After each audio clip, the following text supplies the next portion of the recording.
Olá, meus irmãos, boa noite, tudo bom? Tudo em paz? Graças a Deus, todo mundo feliz com Cristo, amém, queridos? Que maravilha! Como é bom servir ao Senhor, é bom demais amar o nosso Deus, e eu quero louvar ao Senhor e agradecer por esse tempo. Obrigado, pastor Cláudio Honor, por me permitir estar aqui, por intermédio do convite de Marquinhos, Laodiceia. Marquinhos é um grande amigo, foi minha ovelha, e eu agradeço a Deus por esse momento. De manhã fui muito abençoado, cultuando com os irmãos. Estou sendo aqui agora à noite. Fiquei encantado em ver o coral louvando ao Senhor. Que bênção, os louvores, que coisa maravilhosa, né? Bênção de Deus para as nossas vidas.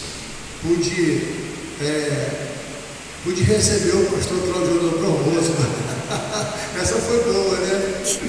Pude receber o pastor Cláudio Honor para o almoço. Foi bom demais, porque eu estou na casa que eu estou hospedado, então ele vai almoçar lá, né? Então estreitamos ainda mais o laço de amizade, e eu fico muito feliz por isso, por conhecer a sua família, e quero lançar um convite aos amados aqui. A hora que quiser dar um passeio no interior do estado do Rio de Janeiro. Eu sou carioca, eu casei com uma paulista, nos casamos no estado do Espírito Santo, em Barataízes, né? E hoje nós moramos no estado do Rio, estado do Rio de Janeiro mesmo. São Fidélis é um município de aproximadamente 39 mil habitantes, e nós estamos ali há 20 anos para a glória do Senhor, e ali os nossos filhos nasceram, cresceram, são em Barataízes com os avós. Graças a Deus por isso. Eu quero convidar você, tem um irmão aqui que é de Pureza. Pureza é ali, por essência ali, ó, viu? Pureza é distrito de São Fidélis. Se você não conhece Pureza, por gentileza, quando for lá, fique alerta com os pardais. Tem muitos passarinhos lá no interior do Rio de Janeiro, né? Especialmente na área ali, já chegando na zona rural. Pureza ainda é aquele lugar tranquilo, né? Onde o tempo parece não passar, mas é gostoso. É gostoso. Eu estive lá esse dia, não sei se o irmão vai lembrar, no Catitu. Estou com uma ovelha que tem casa na propriedade ali no Catitu, em roça, né? E é muito gostoso, irmãos. Um lugar aprazível, né? Pega a carona com o irmão, viu, pastor? Vai lá conhecer, tomar um café, né? Passar um dia com a gente, vai ser muito bom. Eu recebi uma incumbência de pregar em 1 Coríntios 10, versículo 13. E quero conversar com os irmãos e expor o texto bíblico nessa noite, porque o tema que me foi apresentado é: jovem conectado com Jesus vence a tentação. Mas todos nós precisamos vencer a tentação. Abra sua Bíblia, por favor, em 1 Coríntios 10, nós vamos ler do versículo 1 ao 13. E eu fui pego de surpresa esses dias, porque uma ovelha...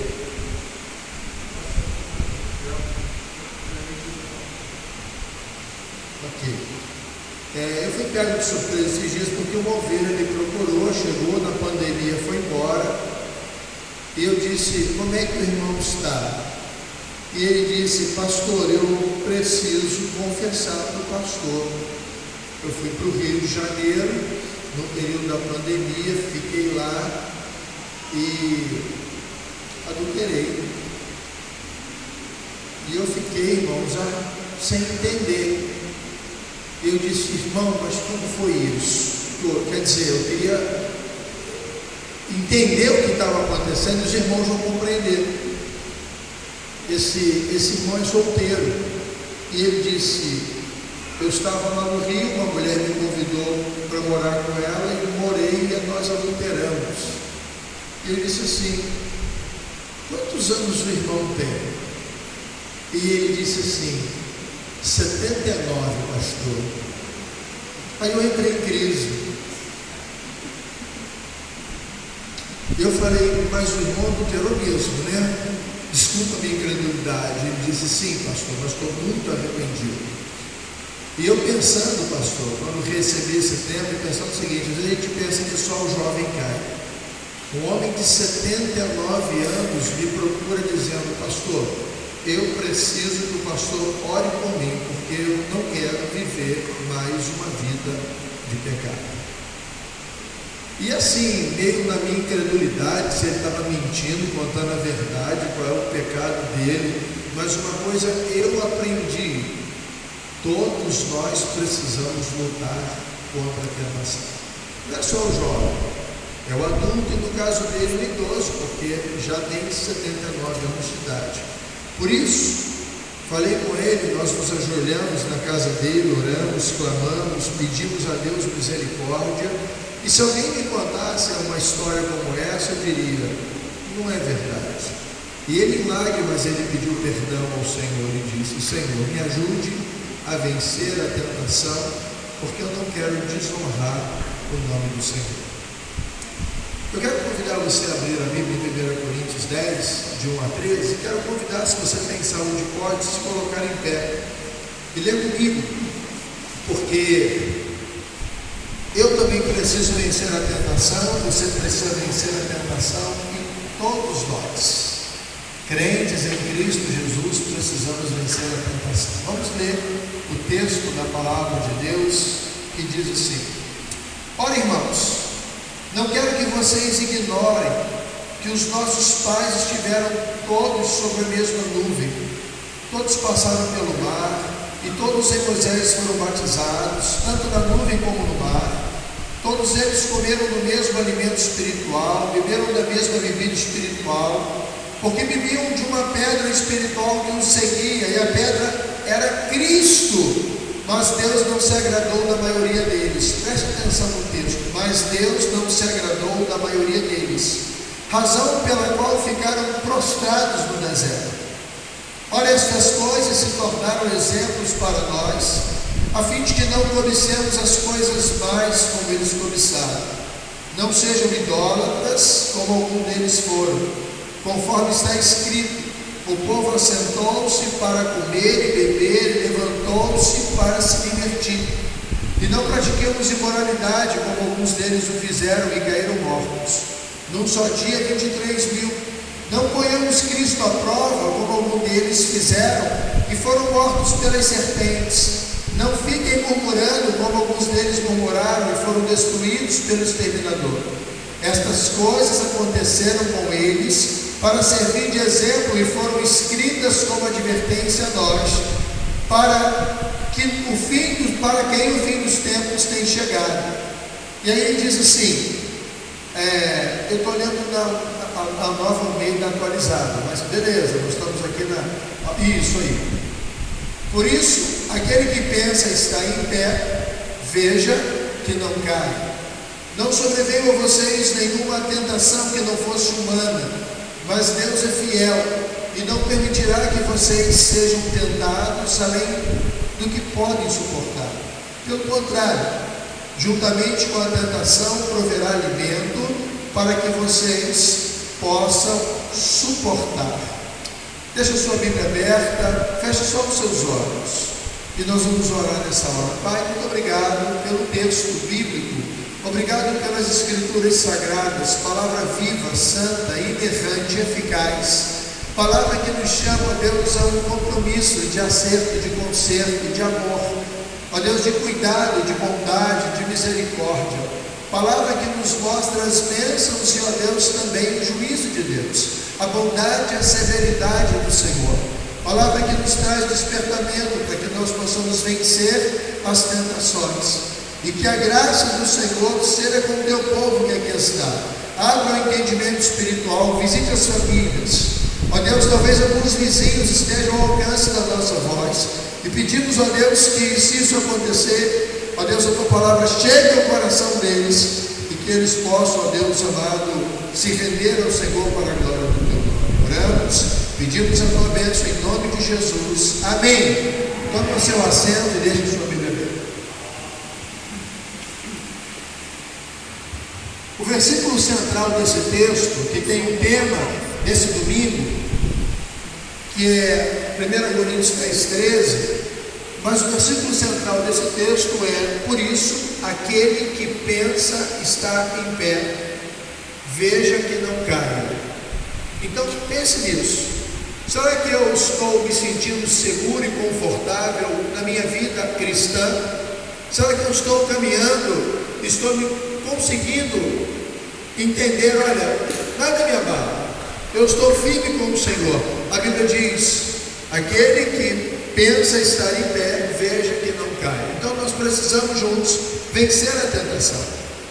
Então o texto nos mostra o passado e nos mostra o presente, porque o apóstolo Paulo, quando escreve essa carta a Coríntios, ele está em Éfeso, e 3 anos que ele fica em Éfeso, ele escreve, ele recebe a notícia. Essa possivelmente é a segunda carta, porque em 1 Coríntios 5:9 ele vai escrever dizendo, em carta já vos adverti. E essa carta Deus nunca permitiu que se tornasse escrito sagrado e inspirado para nós. Mas essa primeira que nós conhecemos como primeira carta aos Coríntios, essa sim, o Senhor permitiu que ela fizesse parte do cânon sagrado. Então Jesus Cristo, como Deus Pai, é o Senhor da história, e Ele nos deixa exemplos e orientações para aprendermos a lidar com a tentação. E o apóstolo Paulo vai dizer o seguinte: não quero que vocês ignorem, não abram mão do exemplo do povo de Israel depois que eles foram libertos da escravidão do Egito. Olhe para o que aconteceu com aquela geração e olhe para a vida cristã de vocês. Estiveram todos sob a nuvem, era o Senhor quem os conduzia de forma presencial e de forma sobrenatural.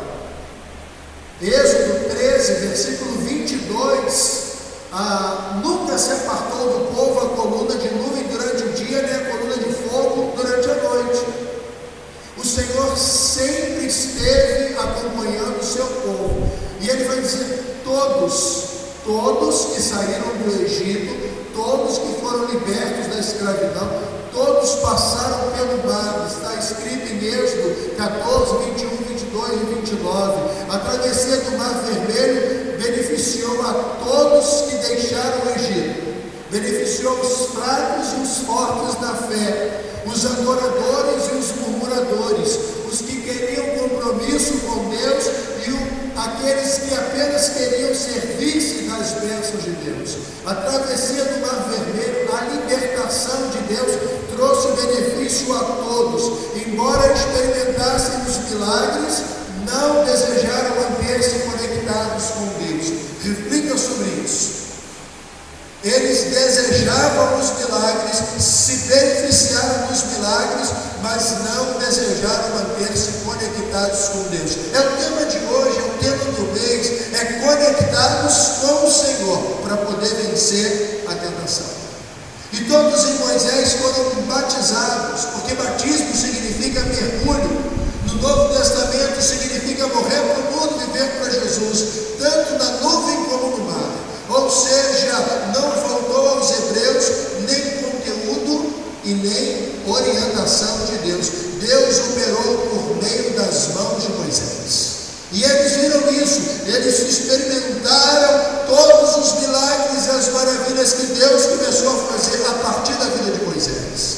E eles disseram, e beberam da mesma bebida espiritual. E a pedra que jorrou água, a pedra era Cristo. Sabe o que Paulo está lembrando? Que o libertador e o salvador que tirou o povo de Israel do Egito foi o Jesus que morreu e ressuscitou. Ele também é o Senhor da história. Mas o versículo 5, e sabe, meus amados, eu crer na Bíblia como suficiente para nós e crer na palavra de Deus como uma escritura divina e inerrante é entender que não há coincidências no escrito bíblico. O versículo 5 diz: conta em mim como alerta, Deus não se agradou da maioria deles, razão pela qual ficaram prostrados no deserto. E aí me veio uma pergunta: por que Deus não se agradou da maioria deles? E o que é que me faz pensar pensar que Deus tem se agradado do estilo de vida que eu tenho vivido como um servo de Cristo Jesus. Eu quero levar você à mesma reflexão, ao mesmo pensamento. Meus amados, desobediência e murmuração desagradam profundamente a Deus. E essa é uma realidade que precisamos levar em conta com temor e tremor. Eles abriram mão do domínio próprio, do autocontrole que é fruto do Espírito, para se entregar à carne. Então Deus está utilizando exemplos da história para nos advertir. Nós estamos falando do tempo da graça, do Novo Testamento, da Epístola de Paulo aos Coríntios, primeira epístola, e nós estamos observando que ele pega o exemplo do Velho Testamento e ele está mostrando que o Senhor Jesus estava na história. Ele estava no princípio com Deus, ele era a rocha que trouxe a água e o povo de Israel bebeu, foi literalmente mergulhado nos milagres do Senhor, e ele está mostrando isso para nos advertir. Eu não tenho nada contra as caixinhas de promessas. Tem até na Bíblia, no Play Store, um aplicativo sobre caixinha de promessas. Se você gosta, você pode ter no seu celular um aplicativo de caixinha de promessa e todo dia clicar ali, toda hora que você quiser pegar um versículo. Às vezes você vai numa visita e quer deixar um versículo para alguém, você vai na caixinha de promessa ali, hoje já tem até na Bíblia. Mas, meus amados, a Bíblia também é um livro de advertência. E que bom que ela é um livro de advertência, porque ela nos propõe a vida. Porque o versículo 6, depois de advertir, ele vai dizer o seguinte: estas coisas se tornaram exemplos para nós, a fim de que não cobicemos as coisas mais como eles cobiçaram.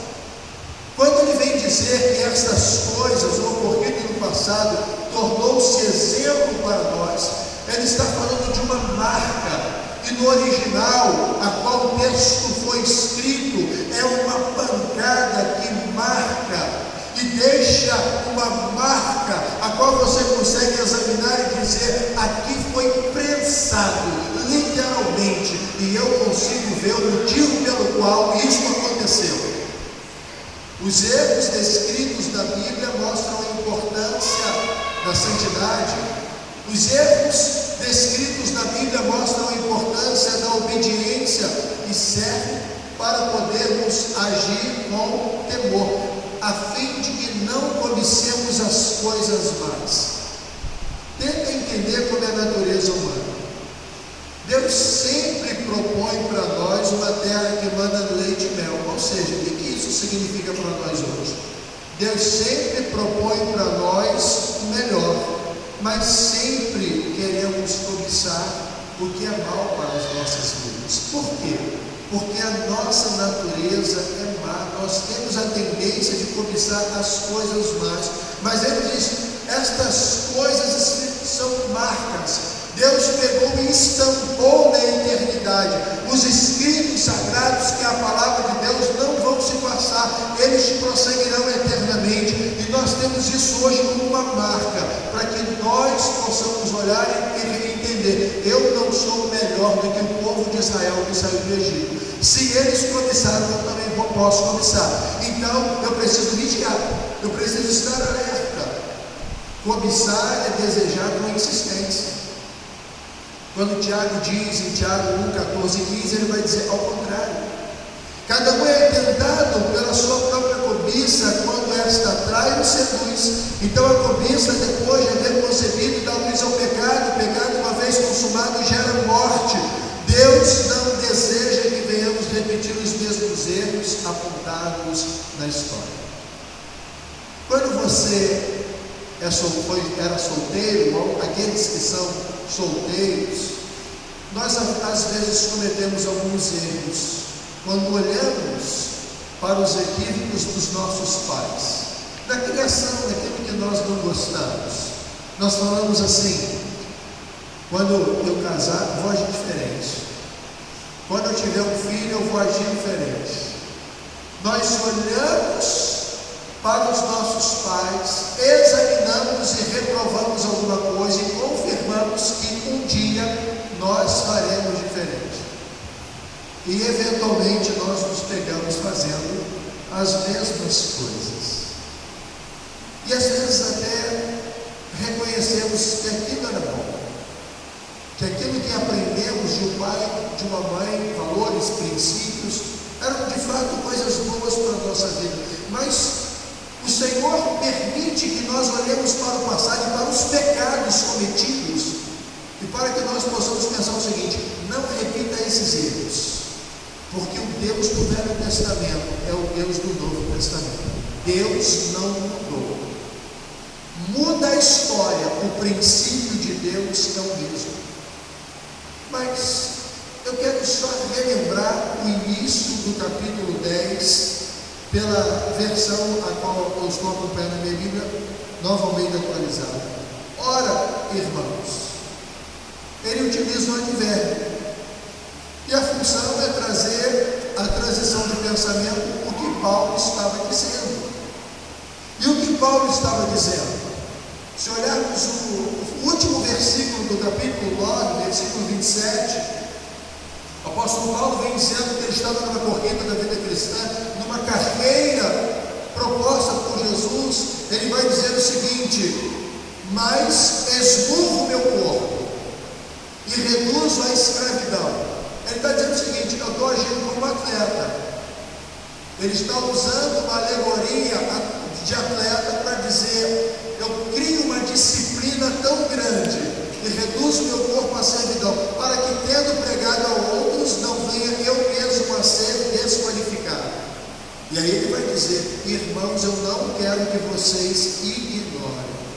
Ou seja, ele está demonstrando aos coríntios que a vida cristã não é construída apenas com emoções e conhecimento, mas com comportamento motivo pelo qual nós imitamos a Cristo. O primeiro versículo de 1 Coríntios 11, ele vai dizer: sejam meus imitadores como eu sou de Cristo. Essa é a chave para lidar com as tentações e vencê-las. Ou seja, nós precisamos ter a mesma disciplina espiritual que o alerta tem. Irmãos, precisamos utilizar a inteligência espiritual. Inteligência espiritual é olhar com razão para as Escrituras Sagradas, entender que ela é verdade, e dizer: bom, então eu preciso abraçar. Se eu tenho que fugir, eu vou fugir. Se eu tenho que resistir, eu vou resistir. Se eu tenho que obedecer, eu vou obedecer. Essa é a chave para lidar com as tentações e vencê-las. Os privilégios recebidos não são e nem dão garantia de sucesso na vida cristã. O segredo